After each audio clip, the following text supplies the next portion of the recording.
O que acontece quando aqueles que deveriam proteger a sociedade transformam suas posições de poder em instrumentos de medo, violência e corrupção? Alguns policiais, que um dia juraram servir e proteger, acabam usando suas fardas para alimentar os piores crimes possíveis. Hoje, vamos mergulhar em histórias perturbadoras de ex-policiais que cruzaram os limites do aceitável, deixando marcas de destruição por onde passaram. E no final, quando a justiça falhou, tiveram o seu destino nas mãos de outros homens. Se prepare para conhecer a história de 4 homens que no passado abusaram de sua farda para cometer crimes inimagináveis. Porém, não conseguiram escapar das consequências de seus atos. Michael Adikwu. Michael Adikwu era um policial tão respeitado na região de Kwara, na Nigéria, que ele mesmo jovem já havia sido designado para o Esquadrão Especial Antirroubo, do Comando Policial do Estado de Kwara, um cargo de alta confiança e responsabilidade. Porém, ele usou esse cargo de uma forma completamente oposta à que se esperava. Em 2012, algumas fugas começaram a acontecer, e todo mundo estava se perguntando como. E bom, eles descobriram que Adikwu, que tinha contato direto com os suspeitos de roubo, estava os ajudando a escapar da prisão. E não só isso, ele também estava vendendo armas com o código de identificação raspado para bandidos do bairro. Ele foi demitido no mesmo ano e foi acusado de ajudar criminosos, no qual ele foi julgado culpado e condenado a 3 anos de prisão. Porém, ele conseguiu sair muito antes que isso de uma maneira que ninguém nunca descobriu. Agora fora da prisão, Adikwu não arrumou a sua vida, e sim, voltou direto a cometer crimes pela cidade. Ele se tornou um criminoso tão temido em sua região que até políticos queriam o contratar como segurança, algo comum nessa parte da Nigéria. Bom, os anos foram se passando, e o nome desse homem apenas crescia em Kwara. E foi quando, em 2018, a vida de Adikwu tomou um rumo que ele mesmo não esperava. Em 5 de abril de 2018, Michael Adikwu liderou uma gangue de homens armados em uma série de assaltos em cerca de 5 bancos pela região de Ofa, em Kwara. Esses ataques não foram por acaso, eles foram meticulosamente planejados, e os assaltantes contavam com diversos rifles e vários explosivos. Mesmo que a segurança na Nigéria já estava passando por alguns problemas, esse ataque chocou todo mundo, pois parecia que os assaltos foram planejados para serem executados em horários de picos, onde os bancos estariam lotados, e assim causar o máximo de danos possível. Antes dos assaltos, eles atacaram as delegacias mais próximas, onde mataram 9 policiais, com o intuito de atrasar o tempo de reação das autoridades. Já nos bancos, os criminosos começavam o ataque usando uma bomba na entrada, e dentro, eles ameaçavam atirar em qualquer um que se mexesse. Após controlar a situação, eles iam em direção ao cofre e explodiam as portas com dinamites. No final desse sangrento ataque, cerca de 33 pessoas haviam morrido por conta dos assaltos. 9 deles eram policiais. Por conta da extensão do ataque e pelo fato de 9 policiais terem morrido, a atenção de todas as autoridades estava em achar os responsáveis por organizar tudo. Depois de muita investigação, com várias análises de câmeras de segurança e interrogatórios com moradores locais, alguns nomes começaram a surgir, um deles sendo Ibikunle Ogunleye, também conhecido como Arrow. Arrow foi preso e, em seu interrogatório, contou que Michael Adikwu havia liderado um grupo de 4 pessoas até a delegacia, e ele mesmo assassinou os 9 policiais. As autoridades ficaram incrédulas. Um homem, que já tinha sido um deles, tinha tirado a vida de 9 policiais. Como todos já sabem, esse é um assunto delicado para a polícia, que a partir deste momento fez de tudo para achar Adikwu. E juntamente com outros 4 suspeitos, eles o pegaram. Ayoade Akinibosun, Aziz Salahuddin, Niyi Ogundira, Ibikunle Ogunleye e Adeola Abraham foram julgados juntos com Adikwu. Eles tiveram um julgamento longo e que chamou a atenção do mundo inteiro. Porém, algo aconteceu e fez a atenção nesse caso redobrar. Michael Adikwu, enquanto estava sob a custódia da polícia, morreu misteriosamente dentro de uma delegacia. O relatório dizia que ele simplesmente caiu e morreu, enquanto estava passando por um interrogatório. Uma explicação tão rasa que deixou todo mundo questionando se aquilo realmente era verdade. Várias teorias foram feitas durante esse tempo. Algumas pessoas acreditavam que Adikwu tinha sido assassinado porque ele sabia de outros policiais que também eram corruptos, e ele podia entregar todos eles em seu julgamento. Outros acreditavam que ele tinha ligação direta com políticos do alto escalão e que esses políticos mandaram o matar para não ter ponta solta. Já outros tinham a suspeita de que Adikwu foi assassinado, pois ele, que um dia também foi um oficial da polícia, tinha matado 9 policiais durante o ataque, e que aquilo foi um tipo de vingança.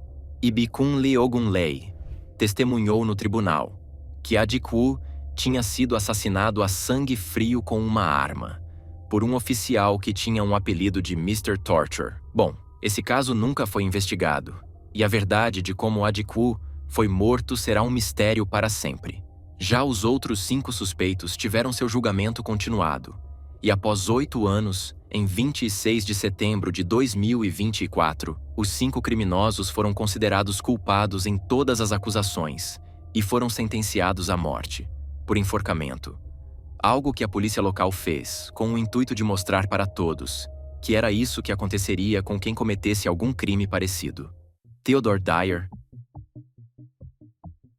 Em abril de 2012, uma mãe e sua filha de 9 anos se mudaram para Grand Haven, uma cidade do estado de Michigan, nos Estados Unidos. A identidade das duas nunca foi revelada. Então, para ficar mais fácil, nós vamos chamar a mãe de Mary.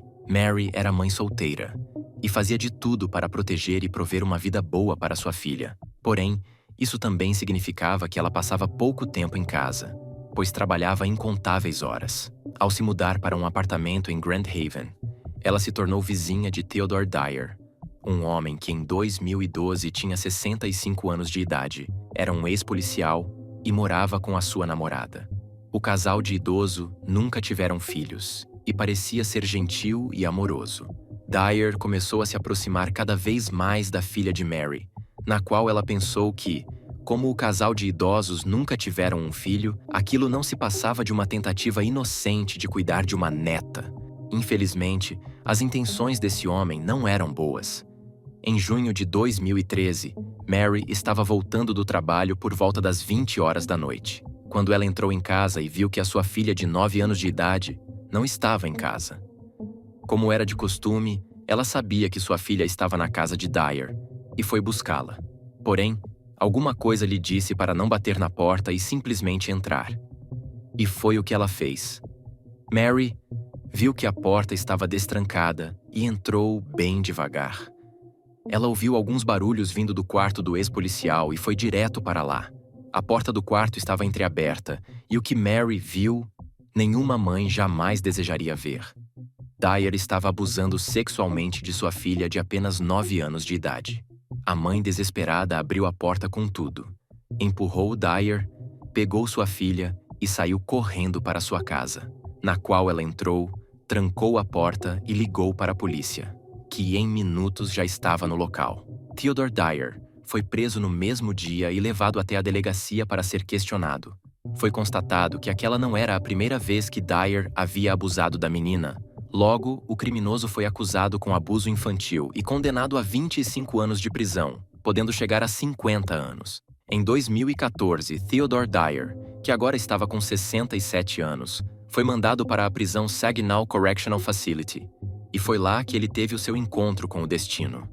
Dyer estava há 11 meses dentro da prisão e tentava manter uma postura mais reservada, pois por ser um ex-policial e a natureza de seu crime ser uma das mais odiadas dentro da prisão, ele tentou ficar no seu canto e não chamar muita atenção.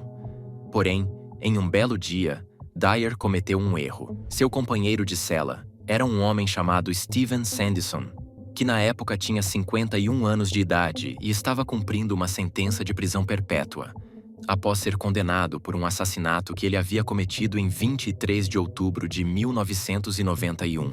Na noite do dia 28 de outubro de 2014, Theodore Dyer começou a se vangloriar e falar com orgulho para Sandison sobre o crime que ele tinha cometido.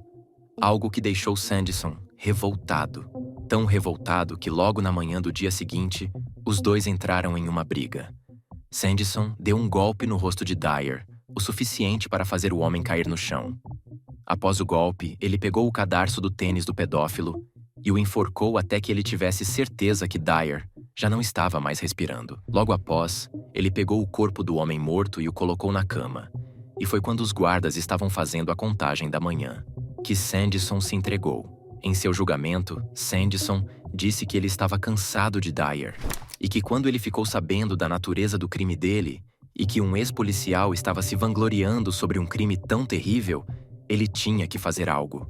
Tanto em seu julgamento, como em todas as entrevistas que Sanderson deu, ele não mostrava nenhum remorso. Pelo contrário, ele sempre dizia que fez um favor ao mundo, tirando a vida de uma pessoa tão terrível e asquerosa. Como a sentença de Sanderson já era de prisão perpétua, para ele adicionar mais anos não faria diferença alguma. E foi depois disso que Steven Sanderson se tornou um herói para muitas pessoas, que o consideram um justiceiro, título que o próprio assassino recusou, dizendo que ele estava bem longe de ser um herói. Quando a notícia foi passada para a mãe da vítima, ela disse que chorou e deu risadas ao mesmo tempo. Foi uma mistura de emoções, disse Mary, que agora pode descansar um pouco mais tranquila, sabendo que o agressor de sua filha, Theodore Dyer, um pedófilo e ex-policial, já não está mais vivo e pagou pelo seu crime. Gerard John Schaefer.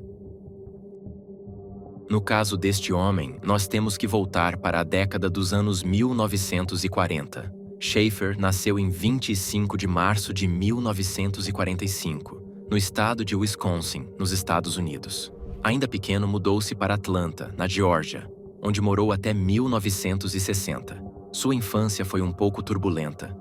Dentro de casa, ele tinha problemas com o pai, que além de ser um alcoólatra, Schaefer dizia que dava preferência para sua irmã, e o ignorava.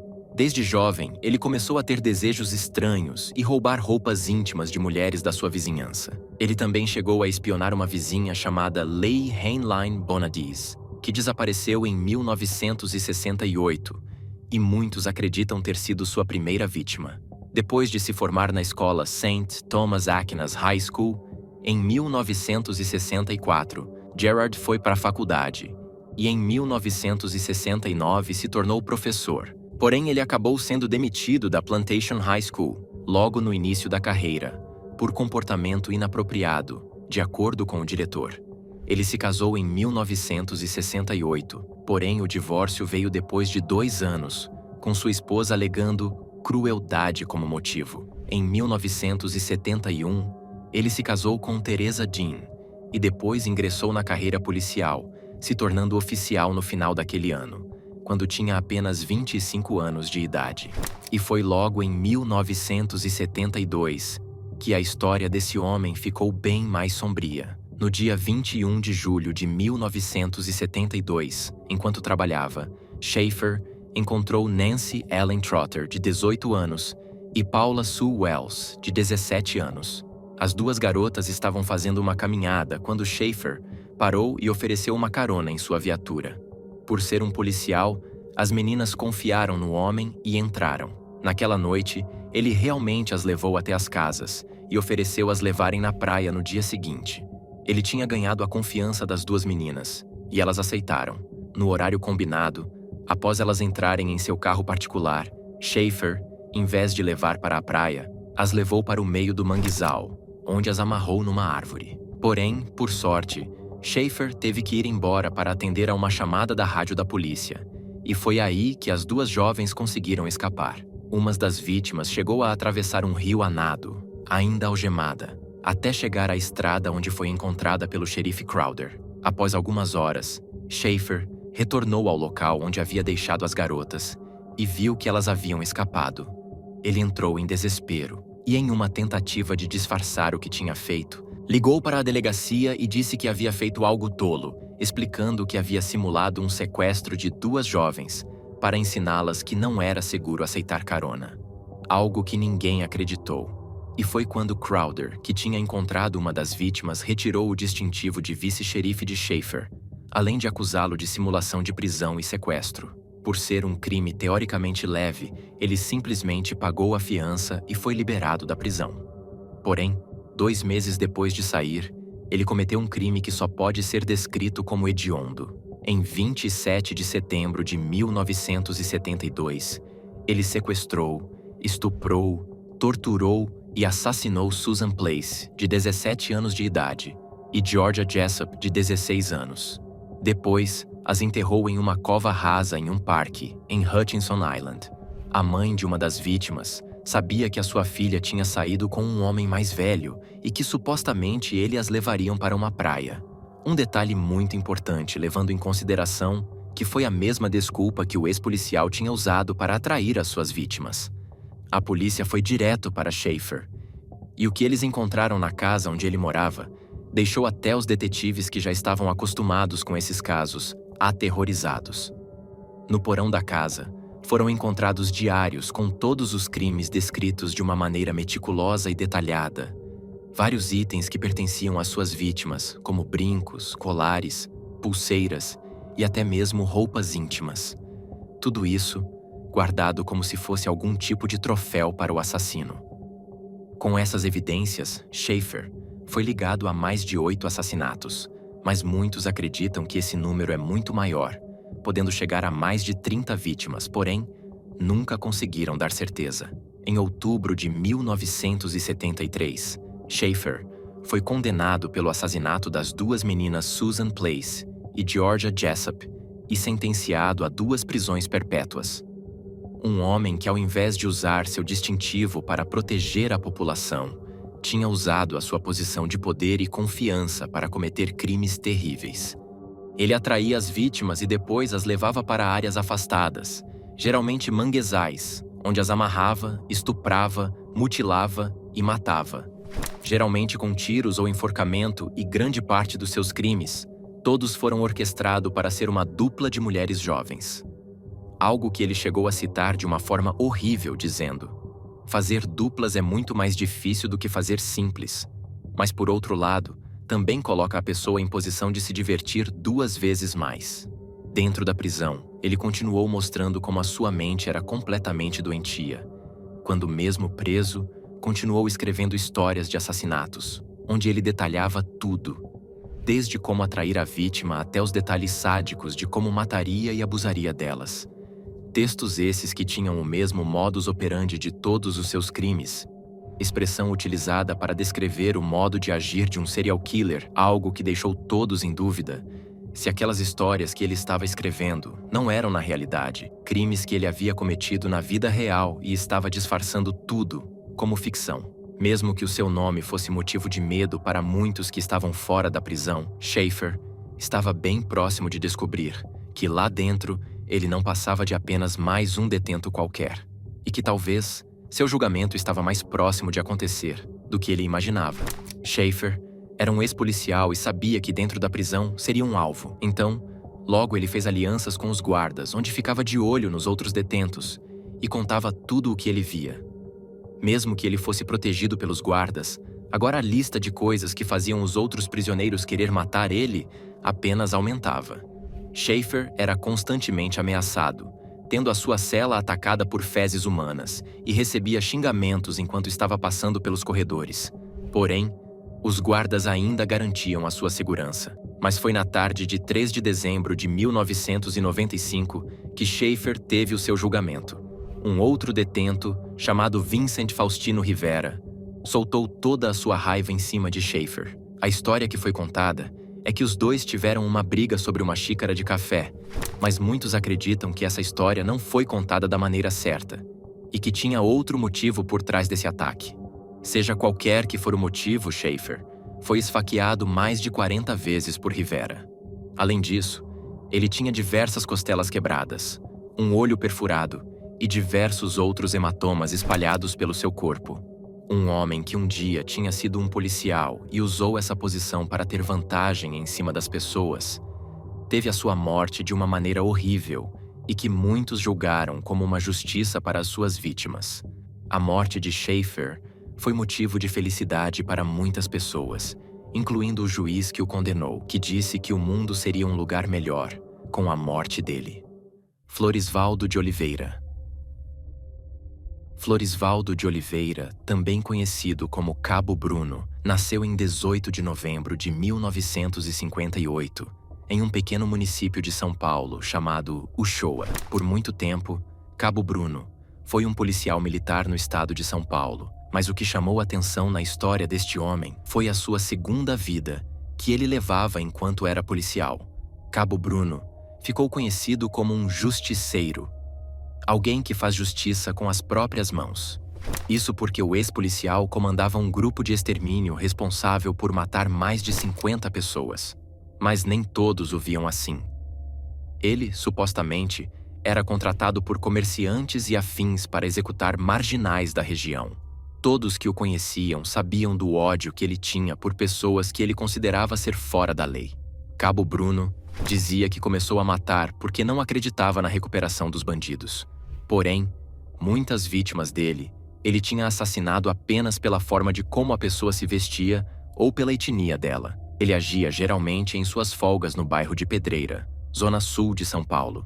E durante toda a sua carreira, ele foi acusado de matar mais de 50 pessoas no total. Cabo Bruno foi preso pela primeira vez em 1983 e levado para o presídio militar Romão Gomes, na capital.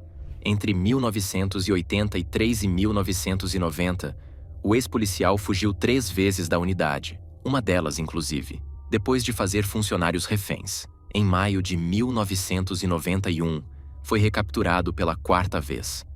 Tudo estava certo para ele ser liberado em 2012. E isso realmente aconteceu. No dia 22 de agosto de 2012, Cabo Bruno estava tendo o seu primeiro contato com o mundo exterior, após ficar tanto tempo preso. Porém, essa felicidade não durou muito. Cabo Bruno, que na época estava com 53 anos, tinha apenas 35 dias que ele estava livre. Ele estava voltando de um culto religioso com a sua esposa e estava indo para sua residência no bairro Chácara Galega, a cerca de 2 quilômetros de sua casa, quando o relógio marcava 23h45, 2 homens em um carro o cercaram, um de cada lado, e disparam 10 vezes contra Cabo Bruno, o acertando no abdômen e o rosto do ex-policial, e fugiram logo em seguida. Ninguém foi preso por esse assassinato, deixando o motivo incerto. Porém, há muitas teorias de que isso não passou de uma vingança, vindo de alguma gangue ou família que perdeu algum membro pelas mãos do cabo. Bom, independente do motivo, um ex-policial, que abusou de seu poder para tirar a vida de pessoas que ele considerava erradas, teve a sua vida tirada da mesma forma. Isso apenas mostra como a justiça pode ser diferente de pessoa para pessoa. O que essas histórias nos mostram é que a justiça, por vezes, pode vir de formas inesperadas, controversas e até questionáveis. Deixe nos comentários a sua opinião sobre esses casos e sobre o impacto que eles têm no mundo até hoje. Se você chegou até aqui, não se esqueça de se inscrever no canal e deixar seu like, para que assim a gente continue trazendo mais conteúdos. Eu te convido a assistir outros vídeos que estão aparecendo na tela. E vamos ficando por aqui. Eu te vejo depois.